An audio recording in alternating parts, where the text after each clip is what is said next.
नमस्कार। तो चलिए आज की इस वीडियो में हम बात करने वाले हैं IRFC शेयर के बारे में। तो बिल्कुल यहाँ पर हर बिहाफ से बात की जाएगी। जो शॉर्ट टर्म इन्वेस्टर्स थे, जो इस शेयर में फंस चुके हैं, चाहते हुए ना चाहते हुए, उनके बिहाफ से यहाँ पर मैं बात करने वाला हूँ। और क्या एंट्री और एग्जिट पॉइंट यहाँ पर हो सकते हैं उसके बारे में बात करने वाला हूँ। क्या लॉन्ग टर्म व्यूअर्स के लिए टारगेट हो सकते हैं, कितना इसे होल्ड कर सकते हैं, कितना फ़ायदा इस शेयर में हो सकता है आने वाले समय में, इसी तरह का डिविडेंड देगा, इससे ज़्यादा डिविडेंड देगा, बोनस शेयर्स भी दे सकता है कि नहीं, और यहाँ से जो 20 रुपये 80 पैसे का इसने लो बनाया यहाँ से और नीचे जा सकता है कि नहीं। तो बिल्कुल कंक्लूजन मैं यहाँ पर वीडियो का देने वाला हूँ। इस शेयर के बारे में बिल्कुल कंक्लूजन यानी कि खुल के बात यहाँ पर मैं करने वाला हूँ।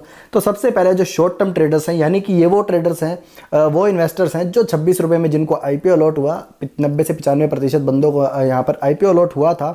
सो ये यहाँ पर जब 24 रुपये पर शेयर लिस्ट हुआ था तो यहाँ पर जो है एग्जिट करने का इन्होंने सोचा, लेकिन फिर सोचा जो है 15-10 दिन का वेट करके जो है क्या पता पैसे पूरे हो जाए। तो ऐसा नहीं हुआ और 21 रुपये पर जो है शेयर आदम का। तो यहाँ पर मैं एंट्री और एग्जिट पॉइंट यानी कि बिल्कुल स्टॉप लॉस और यहाँ पर सपोर्ट और रेजिस्टेंस के बारे में बात करने वाला हूँ। तो 20 रुपये 80 पैसे के आसपास का इसका लो है, 52 वीक लो है, ऑल टाइम लो है 20 रुपये 80 पैसे के आसपास का। तो पहला रेजिस्टेंस था और पहला सपोर्ट था जो इसने तोड़ दिया है। दूसरे सपोर्ट की तरफ ये बढ़ रहा है और जो है 20 रुपये 70 पैसे का। तो यहाँ पर ये 3 सपोर्ट हैं। आप इसमें से अगर ज़्यादा रिस्क नहीं लेना चाहते तो 20 रुपये 70 पैसे को होल्ड करके चल सकते हैं और 20 रुपये 45 पैसे को भी यहाँ पर सपोर्ट के तौर पर मान सकते हैं। इन स्टॉप लॉसेस को आपको बिल्कुल सीरियसली जो है लेना है और यहाँ से नीचे जो है और भी गिरावट इसमें देखने को मिल सकती है। और बिल्कुल ऐसा होगा कि ये यहाँ से 20 रुपये 80 पैसे से जो है और नीचे जाने वाला है, मुझे ऐसा लगता है। अब यहाँ पर रेजिस्टेंस की बात करूँ तो 21 रुपये 15 पैसे के आसपास ट्रेड कर रहा है और जो कि आज के दिन का हाई है। तो यहाँ पर आज 1% के आसपास की तेज़ी देखने को मिली है। अगर ये तेज़ी कंटिन्यू रहती है और धीरे धीरे करके ये 21 रुपये 55 पैसे से ऊपर की क्लोजिंग देता है या इससे ऊपर जो है सस्टेन करता है तो यहाँ पर और तेज़ी आ सकती है और वहाँ पर आपको एक बढ़िया एग्जिट पॉइंट मिल सकता है। तो यहाँ पर ये रेजिस्टेंस का इधर वाली लाइन में रेजिस्टेंस है, इधर सपोर्ट है। तो बिल्कुल इसका स्क्रीनशॉट ले लीजिएगा और शॉर्ट टर्म इन्वेस्टर्स इसको हार्डली फॉलो करके चलिएगा। तो अब यहाँ पर लॉन्ग टर्म इन्वेस्टर्स के नज़रिए से बात करूँगा। तो जो लंबी अवधि का निवेश इस शेयर में करना चाहते हैं तो बिल्कुल भी उनको घबराने की ज़रूरत नहीं है। चाहे कितना ही गिरे शेयर, कितना ही यहाँ पर नीचे चला जाए, बिल्कुल यहाँ पर घबराने की ज़रूरत नहीं है, क्योंकि IRFC शेयर लॉन्ग टर्म के नज़रिए से काफ़ी अच्छा शेयर है। तो यहाँ पर अब यहाँ पर हम IRFC के बारे में बात करें तो IRFC जैसे कि हमें पता है one of the most ignored stocks में से एक है, यानी कि जिसे इग्नोर किया जा रहा है। और लिस्टिंग के बाद से ही इसने जो है पुअर रिटर्न्स अपने इन्वेस्टर्स को दिए हैं। साथ ही साथ एक जो है डिविडेंड के रूप में आशा भी निकल करके आई थी, जो कि इसने Q3 में यहाँ पर अनाउंस किया था 1 रुपये 5 पैसे के आसपास का। तो आपकी जानकारी के अनुसार बता दूँ कि IRFC PSU कंपनी है जो कि एक NBFC के रूप में काम करती है रेलवे के लिए और 0 NPA वाली कंपनी है, जिसके पास अच्छी खासी प्रॉफिट ग्रोथ है, अच्छे खासे इसके फाइनेंशियल्स है, अच्छे खासे कैश रिजर्व्स हैं और अच्छे खासे प्रोजेक्ट्स आने वाले समय में इनको मिल सकते हैं और बुक वैल्यू से भी नीचे में मिल रही है। तो यानी कि कंपनी अगर अपना सब कुछ बेच दे, सब कुछ भी अगर कंपनी बेच दे, बिल्कुल बिकने की कगार पे आ जाए तो भी पर शेयर के बांटे में 26 रुपये आने वाले हैं। तो यहाँ पर इस समय आपको 21 रुपये 15 पैसे में ये कंपनी मिल रही है, यानी कि बुक वैल्यू से भी नीचे कंपनी ये ट्रेड कर रही है। तो यहाँ पर कोई घबराने की बात नहीं है। जो यहाँ पर लंबी अवधि का निवेश करने वाले हैं इस कंपनी में, कम से कम 5 साल तक का निवेश करके चलिएगा। और अगर आप 5 साल का निवेश करते हैं तो आपको अच्छा डिविडेंड मिलने के पूरे चांसेस हैं और अच्छा कंपनी बोनस भी यहाँ पर दे सकती है। PSUs कंपनी आमतौर पर ज़्यादा बोनस देती हैं।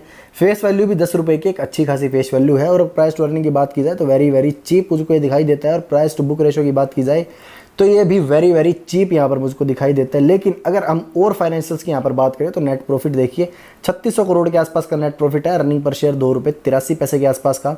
सेल्स ग्रोथ लगभग 25% की, प्रॉफिट ग्रोथ लगभग 64% का, रिटर्न ऑन इक्विटी 13% के और रिटर्न ऑन कैपिटल एम्प्लॉयड जो है 6% के आसपास हमको दिखाई देता है। तो यानी कि कहीं ना कहीं कंपनी जो है एक इग्नोर्ड कंपनी है और आने वाले समय में अच्छे जो है प्रॉफिट ग्रोथ आपको इस कंपनी में देखने को मिल सकती है। अब स्ट्रेंथ्स की बात करूं तो कंपनी में स्ट्रेंथ ही स्ट्रेंथ है।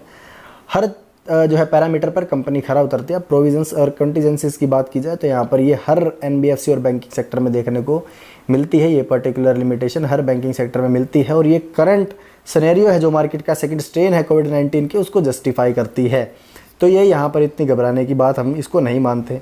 अब यहाँ पर मैं कंपनी के आपको अगर रिजर्व्स की बात करूँ तो कंपनी डिविडेंड देती है अपने प्रॉफिट में से।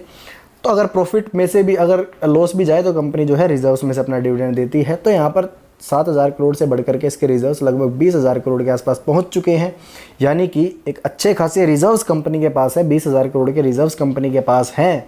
और रिजर्व्स जैसे जैसे बढ़ते हैं उतने ही बोनस देने के चांसेस कंपनी के बढ़ते हैं, ये बात आपको पता होनी चाहिए। और 1,51,000 करोड़ के आसपास की लैंडिंग कैपेसिटी है कंपनी की बोरोइंग्स, जो कि बढ़ती हुई है, काफ़ी लंबे समय से बढ़ती हुई हमारे को दिखाई दे रही हैं। अब यहाँ पर ऑपरेटिंग इनकम की बात की जाए तो ये भी बढ़ती हुई नज़र आई है, 7500 करोड़ से लेकर के लगभग 14,000 करोड़ के आसपास ये देखने को मिली है। अर्निंग पर शेयर की बात की जाए तो ये भी बढ़ता हुआ।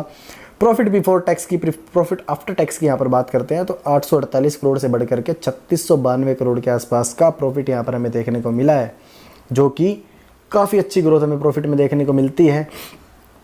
तो अब यहाँ पर कंपनी के बिल्कुल कंक्लूजन के बारे में बात करेंगे। तो जो शॉर्ट टर्म ट्रेडर्स हैं जो चाहते हैं कि 2-3 रुपये इसमें से खा लें, तो बिल्कुल आप नुकसान करके जाएंगे, मैं ये दावे के साथ कह सकता हूँ। अब जो 20 रुपये 80 इसमें ख़रीदारी कैसे करनी है लॉन्ग टर्म के नज़रिए से कम 5 साल इसको होल्ड करना पड़ेगा आप लोगों को।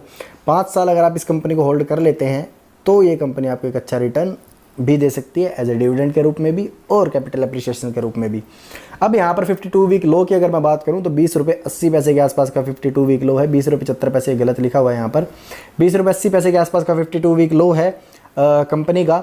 और ये 52 वीक लो टूटेगा, मुझे ऐसा लगता है कंपनी यहाँ से और नीचे के लेवल्स दिखा सकती है और वहाँ पर ख़रीदारी का एक और अच्छा मौका यहाँ पर मिलने वाला है।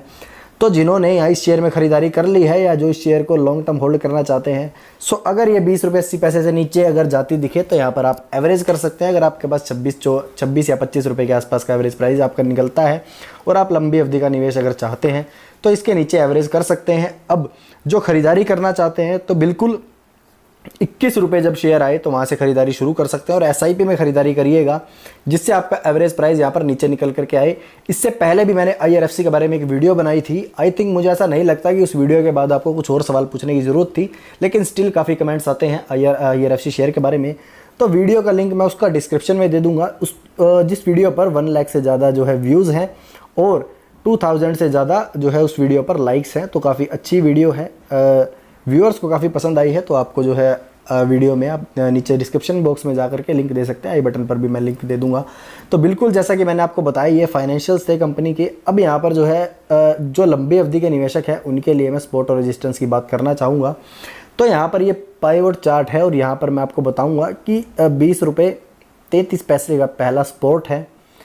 लेकिन अब जब हम किसी शेयर में लंबी अवधि का निवेश करते हैं तो यहाँ पर जो है अगर ये सपोर्ट टूटता हुआ दिखाई दे तो आपको और वेट करनी है और नीचे ये शेयर आ सकता है, तो वहाँ पर खरीदारी का एक और मौका मिलेगा।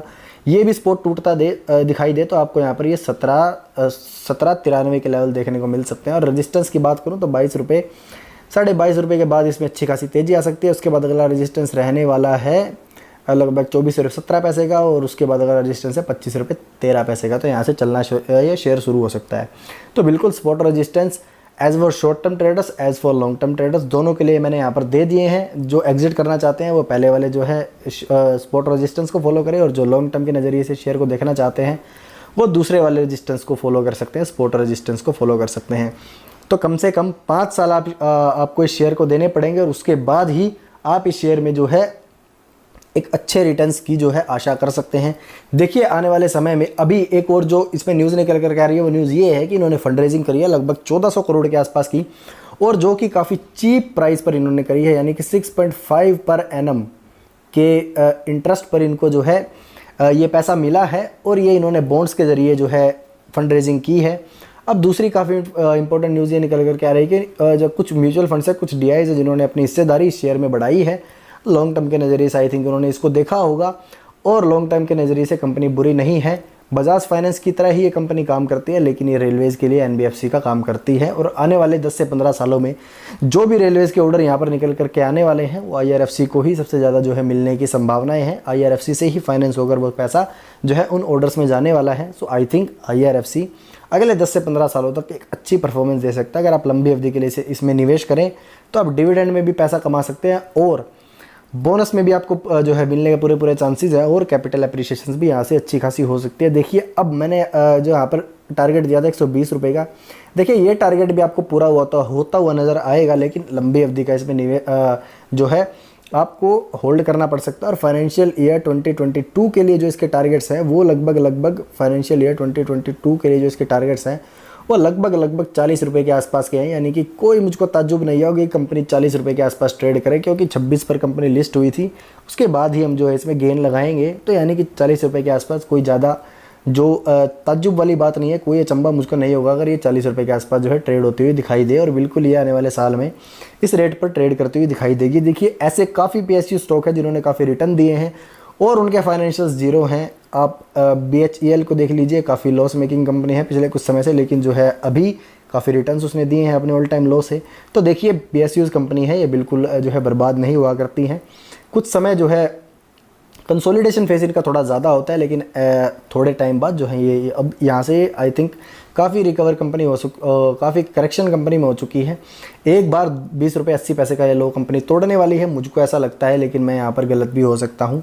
सो आप उसकी भी वेट कर सकते हैं और बाय ऑन डिप्स पर यहाँ पर खरीदारी कर सकते हैं। खरीदारी के लिए हर एक डिप पर आप खरीदारी कर सकते हैं और लंबी अवधि के लिए इसमें निवेश कीजिएगा। और अपने पोर्टफोलियो का कुछ हिस्सा, जो अपने वैल्यू पोर्टफोलियो का कुछ हिस्सा आप इस शेयर को दे सकते हैं। शेयर जो है लंबी अवधि के लिए बुरा नहीं है। तो चलिए, मैं फाइनेंस की और शेयर मार्केट से रिलेटेड वीडियोस डेली पोस्ट करता हूँ और इसी तरह का क्लियर कट एनालिसिस हर वीडियो में देता हूँ। तो आपको वीडियो पसंद आए तो वीडियो को लाइक करके हमें अप्रिशिएट कीजिएगा।